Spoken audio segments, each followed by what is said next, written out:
Oi, meu amigo, oi, minha amiga, é muito bom ter você mais uma vez aqui conosco, para juntos estudarmos a lição da Escola Sabatina. Esse guia de estudos tão maravilhoso, tão abençoado, que há décadas vem enriquecendo a nossa vida espiritual. E hoje nós estamos iniciando o último trimestre de 2025, e como passou rápido. E o livro que vamos estudar durante esse trimestre vai ser o livro de Josué. Um livro onde conta sobre a entrada do povo de Israel na sua tão sonhada terra prometida, mas não apenas isso. Um livro que nos mostra que as promessas do nosso Deus maravilhoso sempre se cumprem. Mas como vocês já sabem, eu não estou sozinha aqui. Hoje eu estou com o Sidmar. Sidmar, muito obrigado por ter aceitado estar aqui conosco mais uma vez.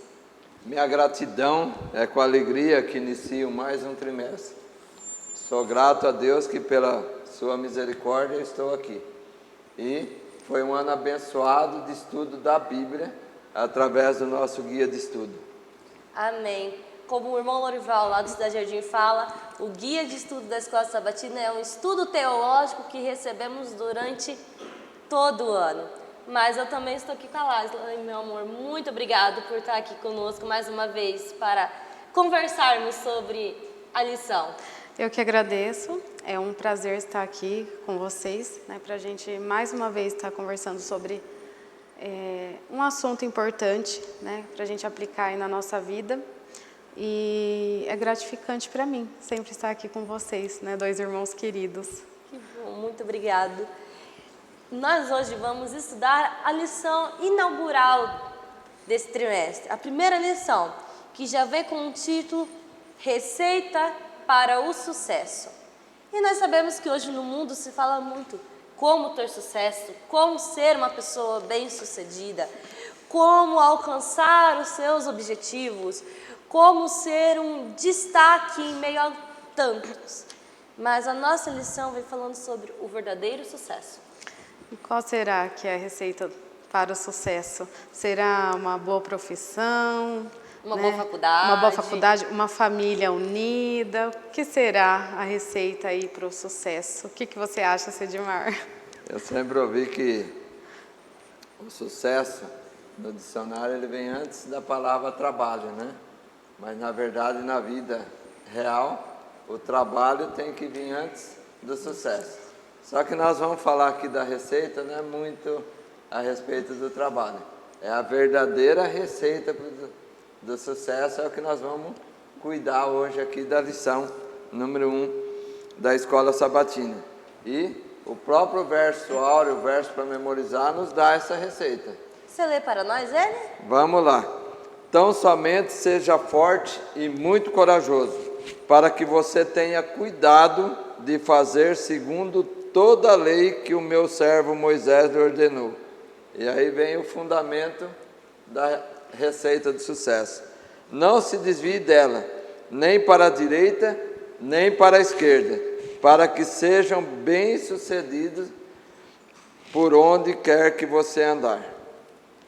Esse versículo Essa é a receita. Maravilhoso. Fazer a vontade de Deus, resumidamente, Sim.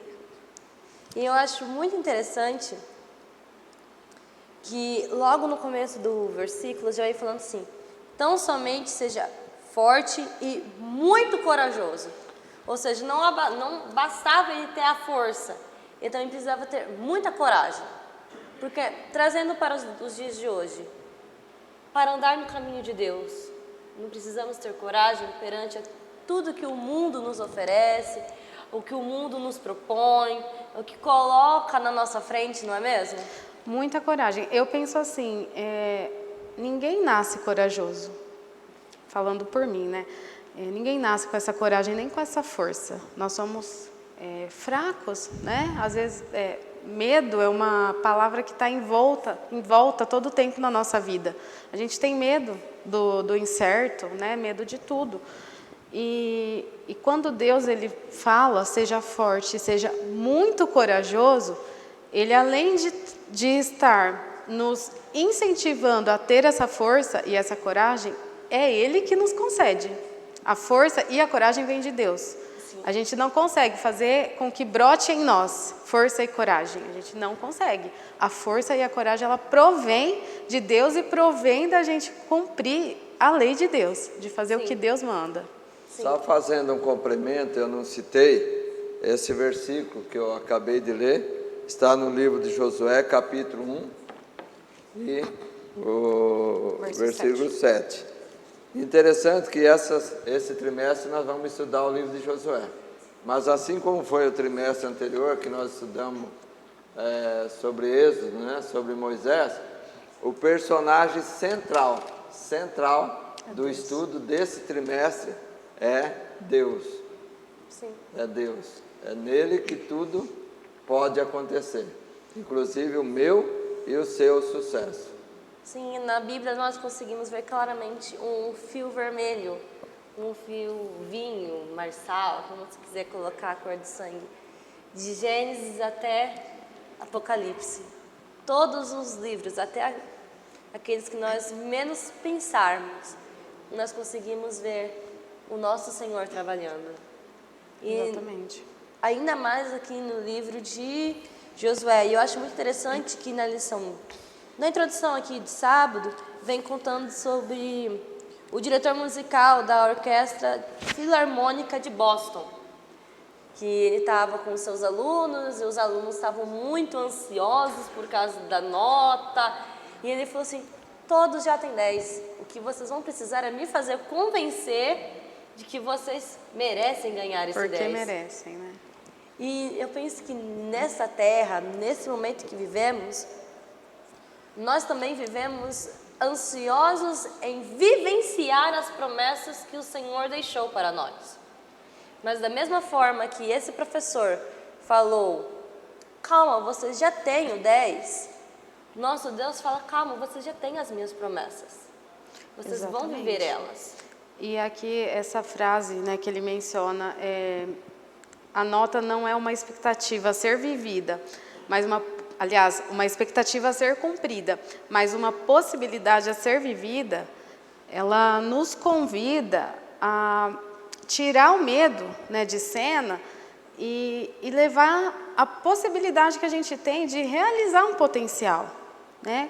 Que é isso que Deus ele pede para nós. Se a gente conduzir tudo como uma expectativa que deve ser cumprida, parece um fardo, né? Como aqui no caso, a comparação aqui da história de tirar 10, parece um fardo, é uma expectativa que pesa. Agora, se você pensar como uma possibilidade de vida, que é algo bom para você, aí você pensa diferente. As coisas mudam. As coisas mudam, nossa fica leve, muda. fica leve. E em cima do que você falou, o livro de Josué é um livro de possibilidades, né? E assim como eles estavam às portas da Canaã terrestre, e assim como Deus o encorajou, nós estamos à porta da Canaã celestial. E com certeza também podemos ser mais que vencedores em Deus, em Jesus, né? Sim, essa é a nossa maior promessa. Sermos vencedores em Jesus e entrarmos na nossa tão sonhada Canaã celeste. Mas só que quando nós voltamos para o contexto aqui do livro de Josué, já engrenando para irmos para o domingo, nós vemos que o povo se encontra em uma situação delicada. O líder que eles tanto confiavam, que junto dele veio tantas maravilhas, havia falecido. E agora se levantava um novo líder, que já vem até falando o título, né? Um novo Moisés. Mas eu pergunto, nós podemos comparar a liderança de Moisés com a liderança de Josué? Como se fossem o peso da liderança de Moisés fosse a medida para avaliarmos a liderança que Josué teve? Então, quando eu estudei essa parte aqui, eu pensei assim na força do discipulado, né? Na força do discipulado. E Deus, como vocês já disseram, Deus cumpre as suas promessas, né? E Ele já estava preparando uma nova liderança. Ele já estava preparando uma nova liderança. E Josué, como alguém que auxiliava Moisés estava preparado, né, para entrar com o povo. Então, é o que sempre nós podemos fazer os planos, mas quem dirige o caminho é Deus, né? Sim. Então, Deus já estava preparando ali alguém para liderar o povo de Deus, né? Sim, porque Deus ele já havia pensado em tudo, né? Deus já sabia que Moisés iria morrer e ele já havia pensado ali na continuidade da missão. Ele não ia deixar o povo desamparado antes de chegar no cumprimento da promessa. Então a gente vê que Deus, aliás, assim, para as pessoas que estavam ali, pode ser que elas tenham se sentido que talvez essa promessa não se realizaria, né? Com a morte ali de Moisés. Mas quando Josué foi levantado para continuar o trabalho de Moisés, Deus ele havia pensado em tudo. Inclusive, Josué ele era um servo de Moisés, né? Ele já havia aprendido muito bem com ele, né? Como o Sidmar disse, ele foi um discípulo e já estava sendo preparado pelas mãos de Deus. Então, ele continuou, ele aceitou, né? Ele aceitou todo o encorajamento que Deus passou para ele e ele seguiu. Foi uma tarefa distinta, né, da de Moisés, não foi a mesma, foi distinta. Porém, o significado foi o mesmo, né? O foco foi o mesmo, que é chegar até Canaã. Sim, de conduzir o povo àquela promessa que eles estavam aguardando há tantos e tantos e tantos anos.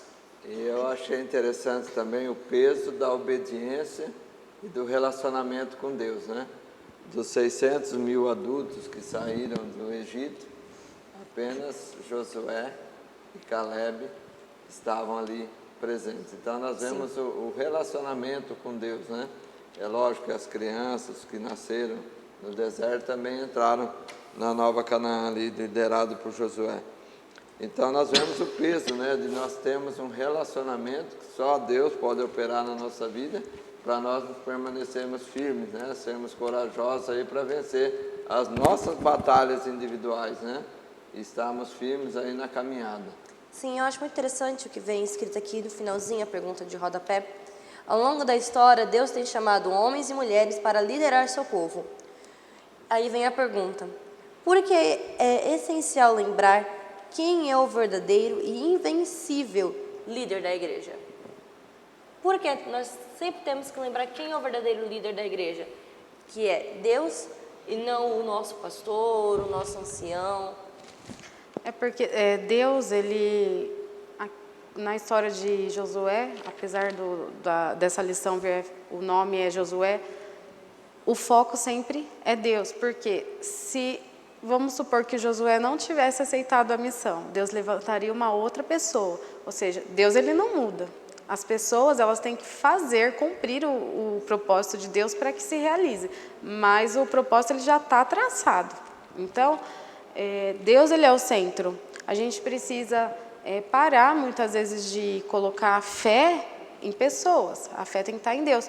Até porque essa lição ela também nos faz refletir momentos da nossa vida de transição, de incertezas, momentos difíceis, momentos cruciais para alguma coisa, igual eles estavam passando aqui, né, antes de chegar ali na Terra Prometida. E a gente tem que ter a certeza que Deus já tem um plano. Deus já tem um plano, mesmo quando a gente não vê, mesmo quando a gente não sabe, né? Os planos de Deus são perfeitos. E a gente tem um papel a cumprir aqui, né? A gente precisa exercer a nossa fé. Não somente falar, se Deus tem um plano, Deus que faça tudo. Não. A gente precisa também fazer a nossa parte, assim como Josué fez a parte dele ali em frente ao povo, liderando o povo. Sim, também nós podemos enxergar o perigo de se apegar a líderes humanos. A pergunta que a Aninha fez nos lembra a pena inspirada, que diz assim, que nós não temos nada a temer quanto ao futuro, a menos que nós esqueçamos o que Deus tem feito no passado, né? Sim. Então, é só em Deus, é só em Deus que nós temos a certeza da conclusão desse plano maravilhoso que é o plano da redenção. Sim, eu achei também muito interessante que venho falando aqui que Moisés, ele é muito citado como servo do Senhor, mas só que durante muito tempo Josué só foi citado como auxiliar de Moisés. E só mais para frente que ele começa a receber esse título de servo do Senhor. Então eu tirei para mim que podemos iniciar a nossa caminhada nos inspirando em pessoas. Que querendo ou não, nós temos pessoas da qual nós nos inspiramos, Claro. que nós vemos Cristo nelas, vemos o agir e queremos até começar a parecer com elas. Falamos um pouco parecido, ouvimos as mesmas músicas, talvez que a pessoa recomenda, leamos os mesmos livros, mas só que o nosso objetivo final não é sermos auxiliar de fulano. O nosso objetivo final tem que ser servo De Deus. de Deus, servo do Senhor. Porque infelizmente, a semana que passou eu ouvi isso, né? Aliás, eu ouvi por 2 vezes com 2 situações diferentes. Que a pessoa deixou de caminhar porque fulano ou Beltrano fez isso, né? Porque não correspondeu à expectativa que ela esperava de determinadas pessoas. E aí quando nós colocamos a nossa fé em pessoas, nós estamos correndo um risco de, se essa pessoa cai, nós caímos juntos, né? Sim. Ou se essa pessoa faz qualquer coisa contrária ao nosso pensamento, nós também nos afastamos. É por isso que a nossa fé, como foi falado, o nosso centro é Deus. Aí nós estamos em boas mãos, né? Sim. Então, nós podemos colocar aqui que o título da lição de domingo, o novo Moisés, não é que Josué iria ser igual a Moisés, mas Josué iria continuar o bom serviço de Moisés. E aí que nós chegamos na travessia, que já vem falando 4 palavras que resumem todo o livro de Josué: atravesse, tome, divida e sirva. O que essas 4 palavras de ordem vêm dizendo para vocês? Eu achei interessante, né? Interessantíssimo, né? A questão envolve a questão até da obediência e, acima de tudo, da ação, né? Da ação. Às vezes, eu tenho dito em certas ocasiões que quando nós recebemos um chamado para servir, às vezes nós não estamos assim querendo ir ou estamos relutantes. Eu tenho tomado como regra: vá, mesmo que você não queira, né?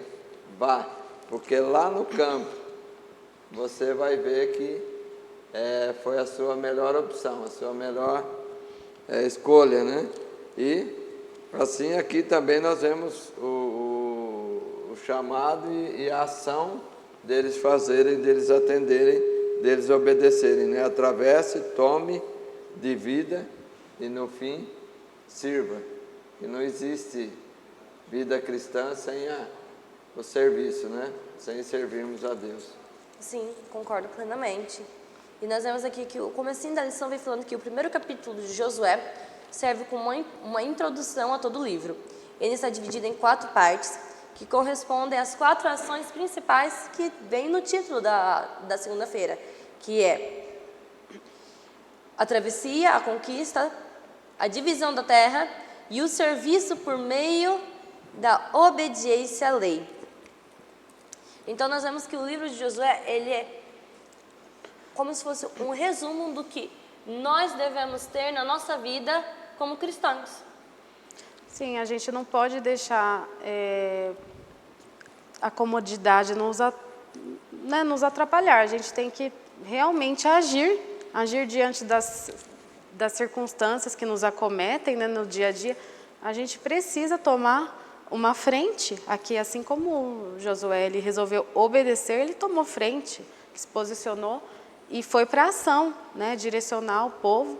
E foi Josué ele foi essencial nisso, porque não tinha uma outra pessoa ali com tamanha fé e coragem para isso, né? Deus o levantou e ele aceitou.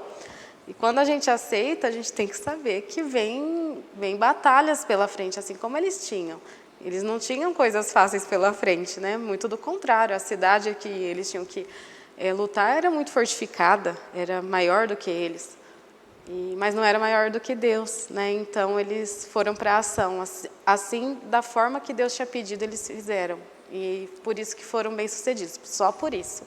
Eles não ficaram parados esperando que Deus trouxesse tudo para eles. Eles já, pelo que eu compreendi, eles já entendiam que como a promessa já tinha dado para eles, e eles tinham a certeza que Deus cumpriria, agora chegava a parte deles, que é a parte da ação, como você bem colocou. Sim. Uma vez eu vi uma definição da palavra bênção e da palavra maldição. Eu achei interessante, né? A bênção é o bem em ação. Bênção. E, infelizmente, maldição é o mal em ação. Então, a lição aqui no rodapé também diz assim que desde sempre, né? Somos chamados a responder com obediência.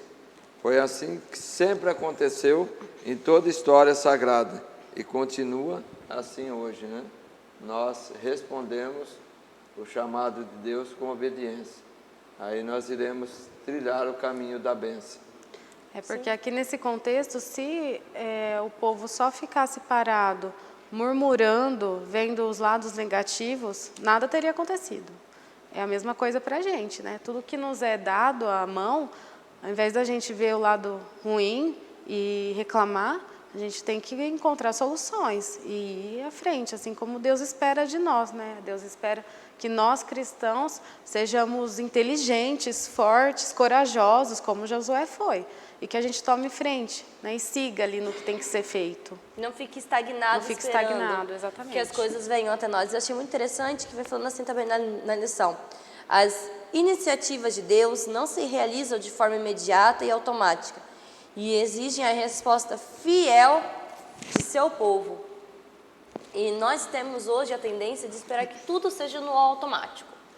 Deus prometeu hoje e vai ter que cair amanhã. A pessoa falou que ia fazer isso e já esperamos imediatamente que ela vá e faça. Tanto que, se nós vivermos sempre esperando que tudo que Deus fala, promete, mostre para nós, se torne algo imediato nas nossas vidas, a promessa da segunda vinda dele vai se tornando uma frustração para nós. Exatamente, porque a gente está esperando como? De braços cruzados. Sim. E aí demora para passar. Se a gente está aguardando ativamente, a gente não vai contar os minutos que faltam para chegar, o tempo que falta. A gente vai estar aguardando, trabalhando no serviço, vendo frutos, né, colhendo. Exatamente. As promessas do nosso Senhor não podem ser uma causa da nossa ansiedade. As promessas do nosso Senhor têm que ser um acalento para a nossa alma, uma suavidade para a nossa vida. Uma vez, em um dos sermões do meu pai, ele disse que se nós meditássemos todos os dias em uma das promessas do nosso Senhor, nós viveríamos a vida com menos ansiedade. Faz sentido, muito sentido. E ciente de que há tempo para tudo, né? Sim, debaixo exatamente. do céu. E a lição de segunda-feira, ela tem finaliza aqui com algo que vale a pena nós meditarmos, né? A descrição do povo de Deus no tempo do fim, em Apocalipse 14, 12, transmite a mesma ideia. A fé no que Deus fez por nós deve nos levar à obediência, né? E Apocalipse 14, 12, aqui está a perseverança dos santos, né? Aqueles que guardaram a fé e testemunham de Cristo Jesus. Jesus. Então, é por aí, né? Sim, e nós já chegamos pensando nisso, em como nós devemos ter essa obediência de Deus, que através da obediência nós nos tornamos, assim, herdeiros das suas promessas em nossas vidas.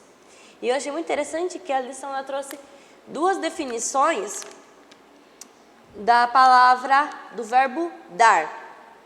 A primeira é a forma que nós mais conhecemos de transmitir, de entregar, de transferir algo. Sim. Que é a mais comum. Mas eu, particularmente, eu me encantei pela segunda, que é o verbo, quando é Deus colocado na situação, que se torna um perfeito profético. Que a promessa de Deus ela é tão perfeita, tão certa, a palavra dele é tão verdadeira, que o dar, mesmo se for algo futuro, já é algo presente. Como se pudesse já se considerar cumprido. Sim. Né? É tão certo, tão certo. Olha, eu penso, nada nessa vida é tão certo assim, né? Então. Tudo é incerto. O respirar é incerto, tudo é incerto. A vida, né? Em todos os seus pontos. Mas as promessas de Deus, ainda que elas dependam de algumas coisas para se cumprirem, e inclusive coisas que a gente tem que fazer também, elas são certas, é uma certeza. Essa é a verdadeira palavra, certeza mesmo, sobre as promessas de Deus. De outras coisas, nesse mundo a gente não tem nada de certo, nada. Não tem como a gente se assegurar em coisas daqui. Só nas coisas do céu, não é mesmo, Sidmar? E como recomendou seu pai, é bom meditar nas promessas de Deus, né? Porque ele é fiel para cumprir. Sim, ele é fiel e verdadeiro. Nós temos que viver como se essa promessa futura fosse uma realidade já na nossa vida, né? Em termos de confiança, em termos de vivência, em termos de perseverança, nós temos, como você disse aí, já considerar como realizado, cumpridas. Sim, e quando Deus promete alguma coisa, é sempre ou tem uma circunstância, como você bem colocou, que nós precisamos fazer para que aquela bênção, aquela promessa se cumpra, ou é algo que é independente da nossa ação. E eu gosto muito de colocar esses dois exemplos. Uma coisa é, por exemplo, quando nos 10 mandamentos fala para honrar o nosso pai e a nossa mãe, para que se prolongue os nossos dias na terra. Deus promete prolongar os nossos dias na terra, mas depende da nossa ação, de honrar os nossos pais. Mas a volta do nosso Senhor é independente disso. Se eu crer, se eu não crer, se eu querer, se eu não querer, vai se cumprir. Exatamente. E a nossa fé, ela não anula a ação. A gente precisa ter fé em tudo que a palavra diz, né, nas promessas. Mas a fé não anula a ação, né? E essa fé, ela tem que nos impulsionar a caminhar, a agir, a seguir. Então, a fé e a ação, elas sempre andam juntas, porque assim como aquela frase é conhecida, né? A fé sem ação, sem obras, né, é morta, é totalmente morta. Como eu vou crer em alguma coisa sendo que eu não faço nada por isso, não faço nada em vista disso? Então, ela desaparece. Pensando nisso, nós temos, lógico, confiar e tudo mais, mas envolve um relacionamento, né? Envolve um relacionamento. E aí nós vamos, o fruto é fruto desse relacionamento. Se nós não aceitarmos, se nós não vivemos uma vida de comunhão com Deus, de obediência com Deus, nós não vamos usufruir dessa certeza de que a promessa já é uma promessa cumprida, né? Já é uma promessa cumprida. Nós temos a nossa parte, aceitarmos a soberania de Deus na nossa vida. Aí nós vamos viver como já herdeiros, viver como herdeiros do nosso Pai Celestial, né? Herdeiro do reino de Deus. Sim, também temos que compreender que a lição traz aqui para nós que as promessas de Deus não são algo mágico, muito menos místico. Não é. Elas não têm em si mesmas o poder de garantir seu próprio cumprimento. A garantia de que elas se tornarão realidade está na presença de Deus, que diz: estarei com vocês até a consumação dos séculos. Eu acho que para a gente conseguir ter essa comunhão com Deus e ter essa fé, né, de que as promessas de Deus são certas, como se já cumpridas fossem, né, a gente precisa, como o Sidmar disse, diariamente, né, construir uma intimidade com Deus. E foi assim, todo mundo tem um início, né, um ponto de partida. Sim, assim como Josué. A sua travessia. Todo mundo tem. Assim como Josué, antes ele não era apenas um servo de Moisés, né? E nós também, né? A nossa caminhada, são degraus, né, que a gente vai subindo, a gente vai estudando, a gente vai tendo relacionamento com Cristo, né, com Deus, ouvindo a voz do Espírito Santo, para que a gente essa certeza ela não desfaleça, né? Porque em alguns momentos o mundo nos mostra coisas que às vezes até nos estremeçam, né? Mas a gente não pode perder, né? A gente não pode deixar cair. por conta de situações do mundo. A gente tem que continuar nessa caminhada junto com Deus para a gente não perder essa certeza, nessa esperança. Sim. A lição encerra aí, essa lição falando dos herdeiros da promessa, falando do sonho novamente, né, do segredo do sucesso, do sonho de consumo de todo ser humano, de ser bem-sucedido, né? E a lição diz assim: a presença do Senhor era tudo de que Josué precisava para ser bem-sucedido. É a presença do Senhor na minha e na sua vida que vai tornar-nos bem ou mal sucedidos. Então, é Deus que vai fazer a diferença na nossa vida, se nós permitirmos Ele habitar no nosso coração. E nós podemos fazer isso através da nossa presença nos cultos, das nossas participações, né? Aqui, como estamos fazendo, da lição da Escola Sabatina, na nossa vida de oração, de comunhão, e também através da sua palavra, né? E através da sua palavra, nós temos aqui o guia de estudo, que nos permite diariamente ter um relacionamento íntimo com Deus. Às vezes eu chego até lá, estudando, como nós vimos nessa semana que passou, o rosto de Moisés resplandecendo, né? E não foi a primeira vez que resplandeceu quando ele teve um encontro com Deus.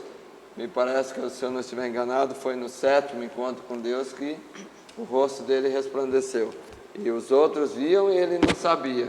E o porquê resplandeceu? Porque ele aceitou a misericórdia de Deus. Então é quando nós aceitamos, quando abrimos o coração, é que nós vamos brilhar, né? E todo ser humano nasceu para brilhar.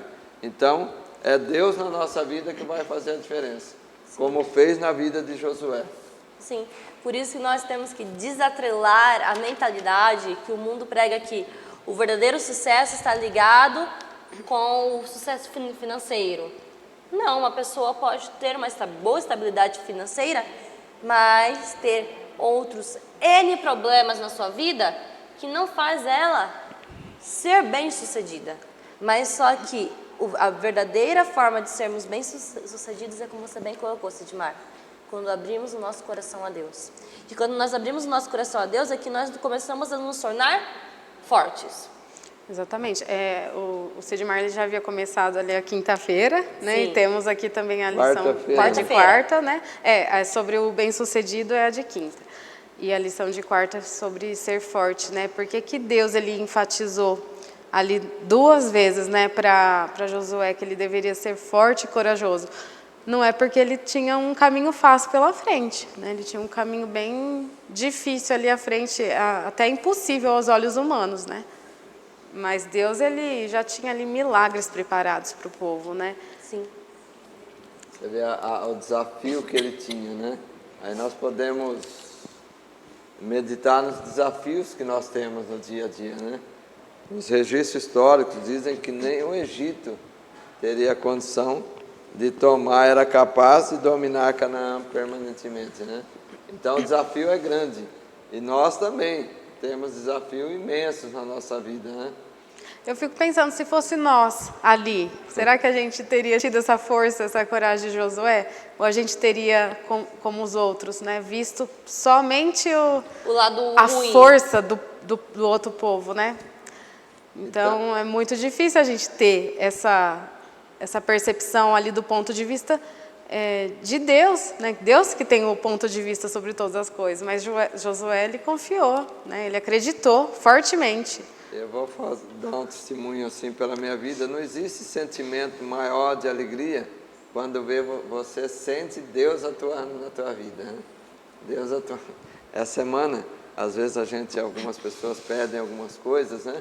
E você fica pensando, mas como eu vou fazer Senhor, isso? como eu vou conseguir? E essa semana eu tive uma resposta de Deus. Aí a primeira coisa que eu entrei no carro, eu louvei a Deus. Falei, obrigado, Senhor. Então é muito gratificante você sentir Deus operando na tua vida. Às vezes você se acha incapaz, se acha que não vai dar certo, mas confia nele, caminha nele. Ele opera. Nos altos ou no baixo, não larga da mão do Senhor. Ele responde, né? Ele opera, ele trabalha na nossa vida. Sim, e para hoje? Hoje nós temos uma missão tão difícil que é levar o evangelho para um mundo onde ele não vê a necessidade de um evangelho. A lição ela traz a guerra que a gente vem enfrentando. Sim. Nesse mundo atual, que é um mundo muito baixo, né? O pecado dominou aqui. Então fica muito difícil mesmo da gente até testemunhar, mas a gente precisa testemunhar, né? Estudar a lição faz parte, trabalhar na igreja faz parte, né? Ajudar a ASA, os departamentos fazem parte, mas o mais difícil e o mais importante, no meu ponto de vista, é ser testemunha, ter uma testemunha fiel de Deus. Isso é o que é o mais difícil nesse nosso mundo. A palavra-chave, o segredo, a palavra é a perseverança, né? Sim. Perseverar até o fim, né? Na certeza de que já estamos salvos. Já estamos, né? Salvos.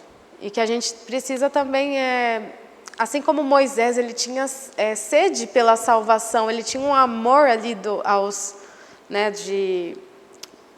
as pessoas ali, que ele queria salvar elas a ponto de entregar a sua vida também. A gente tem que ter essa sede de salvação, de levar a mensagem, mesmo diante de um mundo tão caótico, né? O mundo que a gente está inserido, ele está caótico. A gente tem que ter cuidado com o que a gente fala, muito cuidado, porque hoje nada você pode nem falar, né? Ali a liberdade de expressão que tanto se prega que a gente tem que ter muito cuidado. Então, mesmo assim, a gente tem que arrumar um jeito, uma forma de levar a mensagem de salvação com alegria, né? E pedir que o Espírito Santo trabalhe nesse mundo, nessas pessoas, assim como foi trabalhado um dia em nós, né? Que o Espírito Santo consiga entrar na vida das pessoas também, para que elas conheçam a luz, né, de Cristo e tenham esperança, porque sem Jesus não existe esperança. E sabe o que eu acho muito interessante?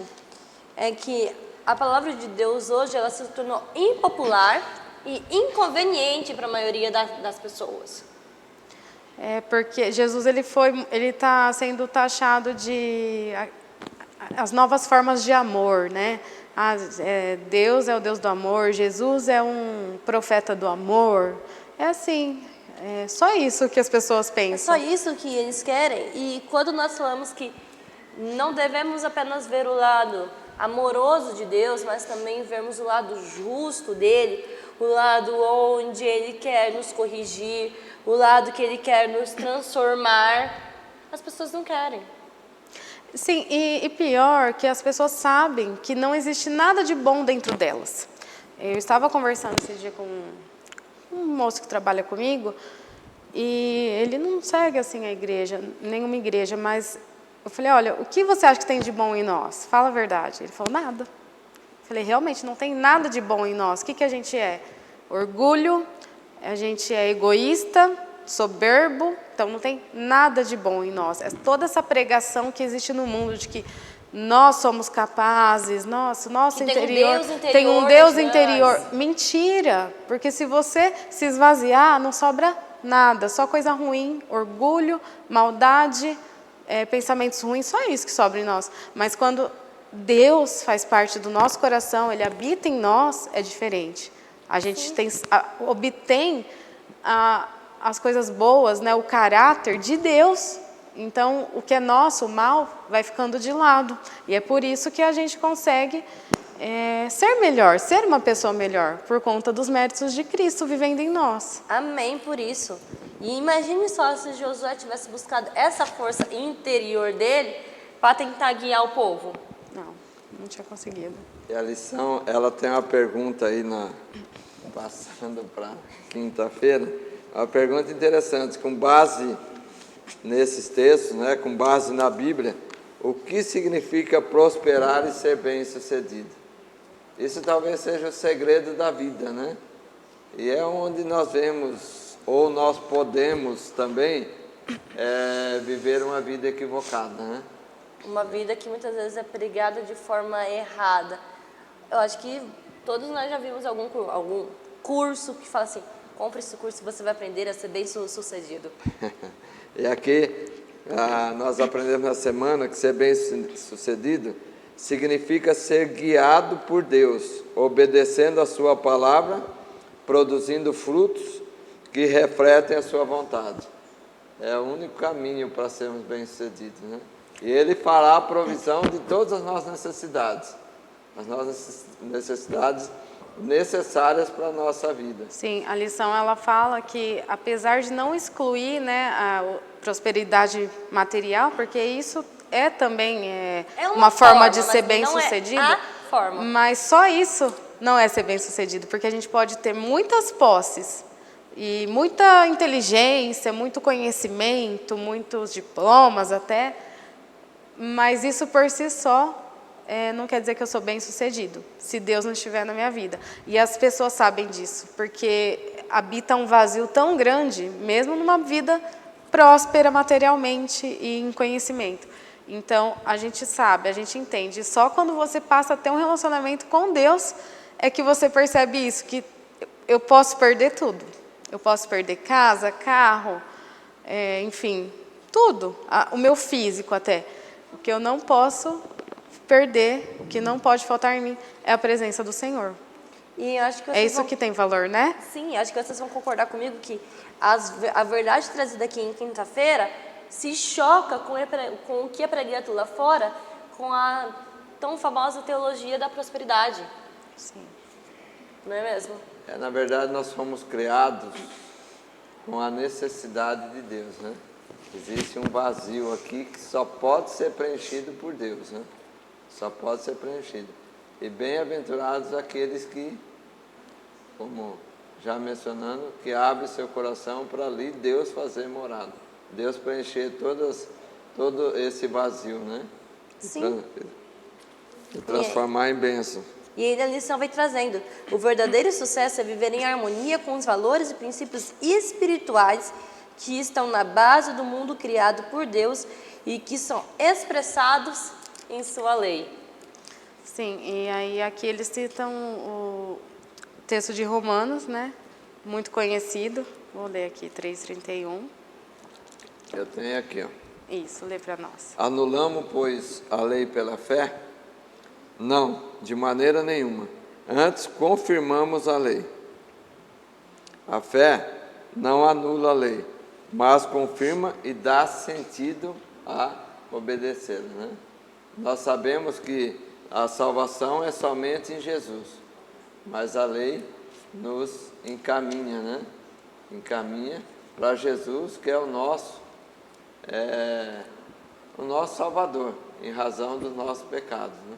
E agora nós fazemos o link lá com o verso para memorizar no começo, que fala assim: então somente seja muito forte e corajoso para que você tenha o cuidado de fazer segundo toda a lei que meu servo Moisés lhe entregou.